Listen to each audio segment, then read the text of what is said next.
그때 발라단의 아들 바벨론 왕 모로닥 발라단이 히스기야가 병들었다가 나았다함을 듣고 히스기야에게 글과 애물을 보낸지라.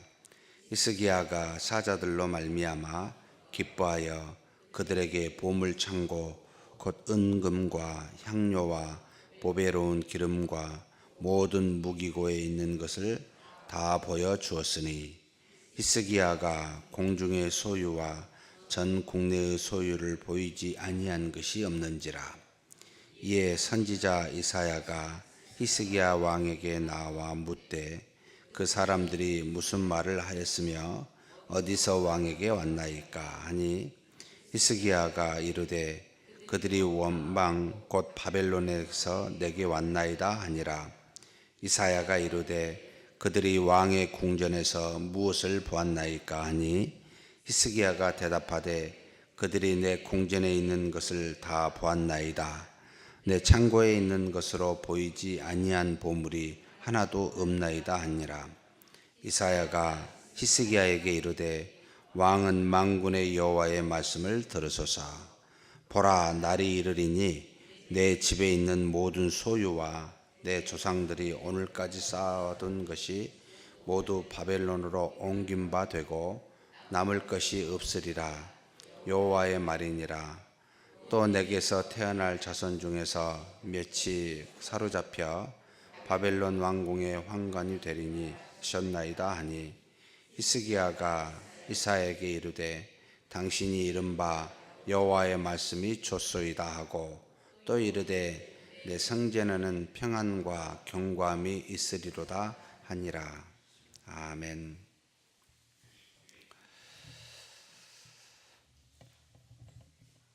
성경을 읽을 때마다 하나님의 역사와 능력, 그리고 그 속에서 그 은혜를 받은 사람들의 연약함을 항상 동시에 보게 됩니다.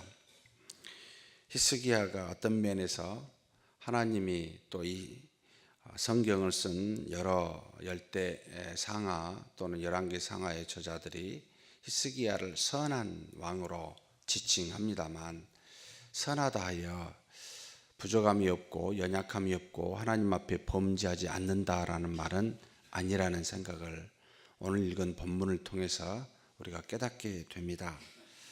그때라는 또 앞에 시기를 적어놨습니다만, 히스기야가 이 38장에서 하나님의 은혜로 말미암아 기도하여 하나님이 작정한 뜻이기도 하지만 그로 하여금 병들게 하시고, 그리고 그로 하여금 통곡하여 기도하게 하고, 또 그래서 하나님께서 그에게 15년을 더하여 살게 했었던 그 은혜 받은 때라는 말입니다. 우리는 항상 은혜를 받게 되면 꼭 하나님 앞에 자고하여져서 실수를 범하기 쉬운 상태가 되는 모양입니다. 은혜를 받고 나니까 그때 당시 이제는 아직은 아수르를 정복하지 못한 바벨론의 한 종족의 왕이었습니다. 여기 이름이 무로닥 발라단이라는 이 왕이 사신을 보내게 되는데, 이때만 해도 아수르의 사르곤 2세, 그 다음에 우리가 봤었던 37장 8장의 사네립 왕이 다스렸던 시대에 잠시 바벨론이라는 성읍에 차지하여 자기가 바벨론 전체의 왕이라고 주장했었던 왕이 바로 이 무로닥 발라단, 한마디로 아수르 밑에 바벨론 지역이라는 변방에서 내가 왕이다 라고, 그래서 한 12년 정도를 그 변방을 통치했었던 왕이고, 결국 나중에 사네립에 의해서 완전히 정복을 당하고, 그리고 이 무로닥 발라단은 자신을 지지했었던 엘람 쪽에 가서 거기서 결국은 운명을 달리하게 됩니다. 그런데 당시에 아직 12년의 이 통치하는 왕으로서 주장하여 있을 당시에 지금 히스기야 왕에게 사신을 보내게 됩니다. 사신을 보낸 이유는 아마도 엘람과 더불어 유다와 더불어 아수르를 대항하기 위해서 연대를 꾀하였던 그런 어떤 전략적 차원에서 이 유다 왕 히스기야에게 사자를 보냈습니다. 이유는 뭐였습니까? 히스기야가 병들었다가 살아남을 축하했었던 그와 같은 사신들로 보이게 됩니다. 그래서 그 히스기야에게 무르닥 발라단의 글과 예물이 이 사신을 통해서 오게 되고, 이것을 받아본 히스기야는 어떻게 됩니까? 기뻐하여 라는 표현을 쓰고 있습니다. 2절에.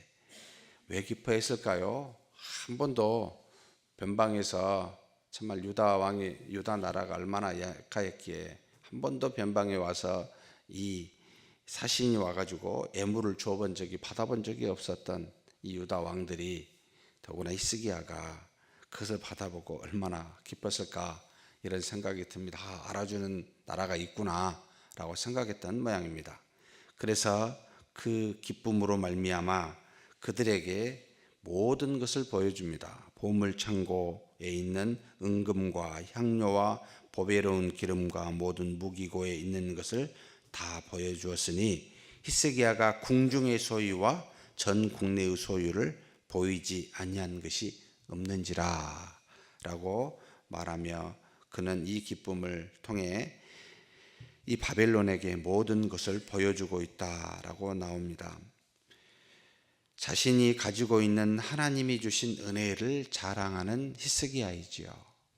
나는 이와 같이 하나님의 은혜를 받아 상당히 부강한, 굉장히 괜찮은 그런 나라를 다스리는 왕이요, 이 유다는 그런 나라다라고 지금 하나님의 은혜를 자랑합니다.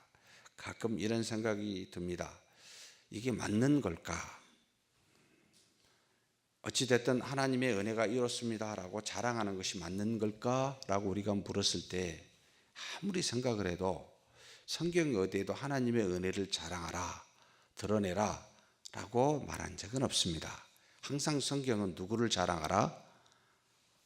은혜를 주신 하나님을 자랑하라, 하나님으로 말미암아 기뻐하라 라고 있지, 하나님이 주신 은혜를 기뻐하고 그것으로 자랑하라 라고 말한 적은 없습니다.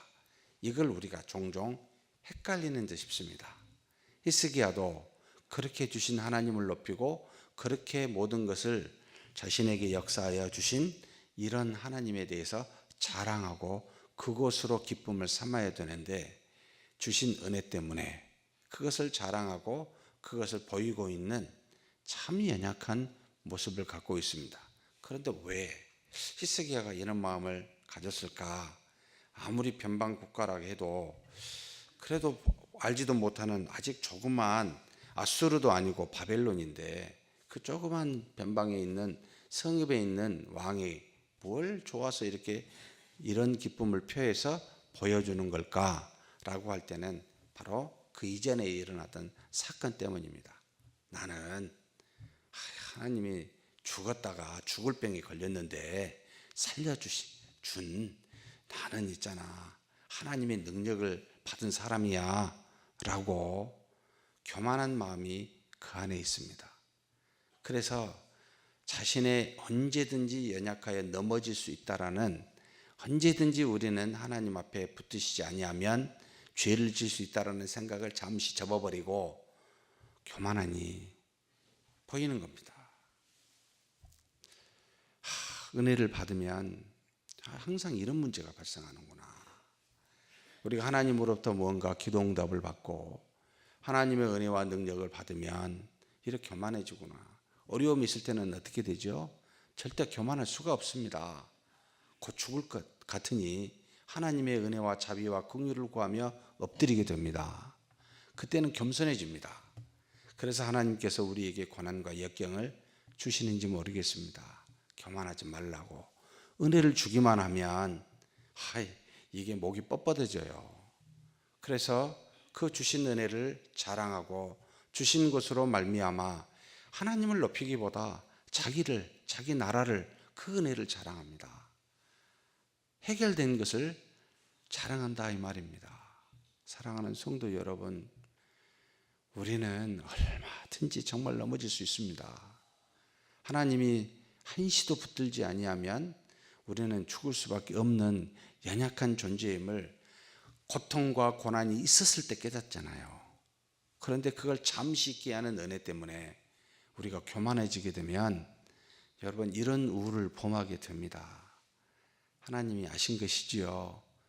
히스기야에게 이사야를 통해서 질책하게 됩니다. 하나님께서 뭐라고 말합니까? 먼저 히스기야에게 나와 이사야가 묻습니다.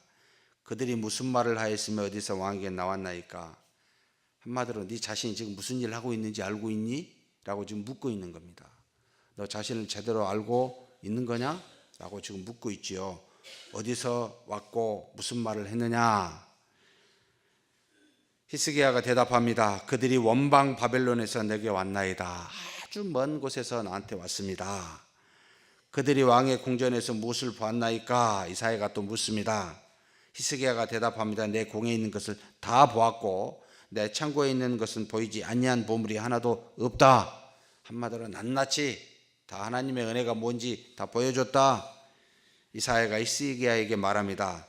왕은 만군의 여호와의 말씀을 들으소서라고 하면서 두 가지 이야기를 하게 됩니다. 첫째는 보라, 날이 이르리니 언젠가 때가 이를 때에 내 집에 있는 모든 소유와 내 조상들이 오늘까지 쌓아둔 것이 모두 바벨론으로 옮긴 바 되고 남을 것이 없으리라.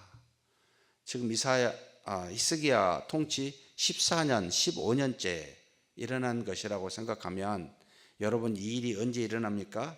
전체 다 586년에 바벨론 느부갓네살 왕에 의해서 이 유다 왕국은 1차, 2차, 3차의 침입을 통해 완벽하게 멸망당하게 됩니다. 약 120년 정도 뒤에 이 예언의 말씀 하신 뒤 120년 정도 뒤에 일어나게 됩니다.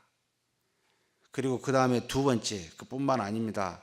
내가 잘못했으니까 너에게도 벌을 받아야 되는데 또 내게서 태어날 자손 중에서 몇이 사로잡혀 바벨론 왕궁의 환관이 되리라.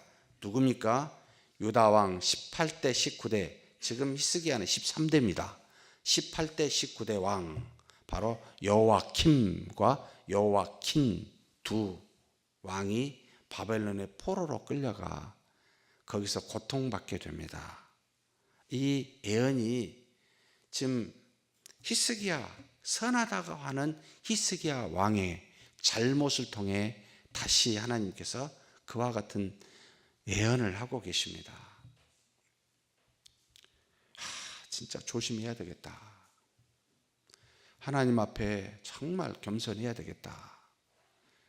우리가 가탁 잘못하다간 내 자신뿐만 아니라 여러분 120년 정도 뒤에 태어날 후손에게 하나님의 벌이 임합니다. 뭐라고 히스기야가 이른지 아십니까? 이걸 보고 참 악하다 생각을 했습니다. 당신이 이른바 여호와의 말씀이 좋소이다. 8절입니다. 히스기야가 이사야에게 이르되 당신이 이른바 여호와의 말씀이 좋소이다. 이게 말이 됩니까? 하나님께서 내 잘못 때문에 모든 소유를 다 빼앗기게 되고 날이 이르러서 내 후손 중에 바벨론의 환관이 될 거라고 말하는데 좋소이다? 그러면서 뭐라고 또 이야기하는지 아십니까? 이르되 내 생전에는 평안과 견고함이 있으리로다. 나만 아니면 돼. 지금만 아니면 돼. 정말 어떻게 이런 생각을 할까요? 이게 선하다고 하는 히스기야의 말입니다. 정말 넘어질 수밖에 없는 우리 인간입니다. 나와 상관없으면 후손이 고통받아도 됩니까? 이 앞에서 회개해서 잘못했습니다. 안 그렇게 해주십시오.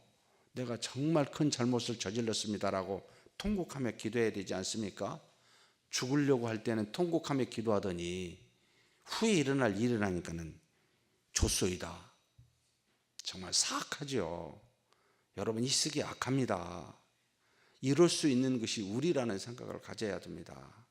하나님 앞에서 은혜를 받고 겸손하게 구함을 받아 영광을 돌릴 때는 참 감사와 찬미가 돌릴 때는 언제고, 이제는 잘못하여 하나님으로부터 징계를 받을 때는 나만 아니면 된다고요. 사랑하는 성도 여러분, 우리 교회가 어려울 때는 절대로 여러분 교만하지 않습니다. 어렵지 않을 때 교만하여 하나님이 고난과 역경을 주시는 겁니다. 지금 우리가 교만하면 우리 뒤에 후손들이 여러분 고통받게 됩니다. 그러니 고통받는 시기가 계속 있는 것이 차라리 낫다, 이런 생각이 들 정도입니다. 그래서 넘어진 자는 여러분 절대로 일어설 이유가 없기 때문에 교만해지지 않지만, 선 자가 넘어질까 조심하라는 것은 여러분 우리가 하나님의 은혜를 받을 때 넘어질 수 있다는 거 기억하십시다. 정말 그때 더 기도해야 됩니다. 교회에 문제가 없다고, 평안이 있다고 더 기도해야 됩니다. 왜요? 이때 하나님 앞에 교만하여 잘못을 지기가 가장 쉬울 때이기 때문에 그렇습니다. 어렵고 힘들 때는 여러분 우리는 저절로 기도합니다. 저절로 겸손합니다. 지금부터 돌아보았으면 좋겠습니다. 조금도 교만하지 않도록 도와주십시오. 하나님의 은혜를 받았지만 하나님으로 말미암아 그것으로 즐거워하고 하나님만 자랑하는 우리가 되게 해주십시오 라고 기도하는 저와 여러분이 되기를 주의 이름으로 축복합니다. 하나님 아버지, 감사합니다. 어렵고 힘들 때 우리의 기도를 들어 응답하여 주사 하나님이 살아계심을 경험케 하여 주시니 감사합니다. 히스기야가 병들어 죽을 때 하나님께서 구원하사 15년을 살게 하고 그것으로 말미암아 기뻐하게 해주신 것을 볼 때마다 우리 하나님의 은혜에 감사드립니다. 그런데 그 은혜로 말미암아 자고하여져서 그 은혜를 자랑하고 하나님을 자랑치 못하는 교만함이 우리 안에 있음을 우리가 깨닫고 하나님 앞에 날마다 머리 숙여 기도하는 우리 모두가 되게 하여 주시옵소서. 지금이 기도할 때요, 지금이 겸손할 때요, 지금이 하나님을 높일 때인 줄 아오니 우리가 어디서든지 하나님 안에 그 하나님이 주신 은혜에 감사하지만 절대 교만하지 아니하는 믿음의 사람 되게 하여 주옵소서. 우리 주님 예수님의 이름으로 기도하옵나이다. 아멘.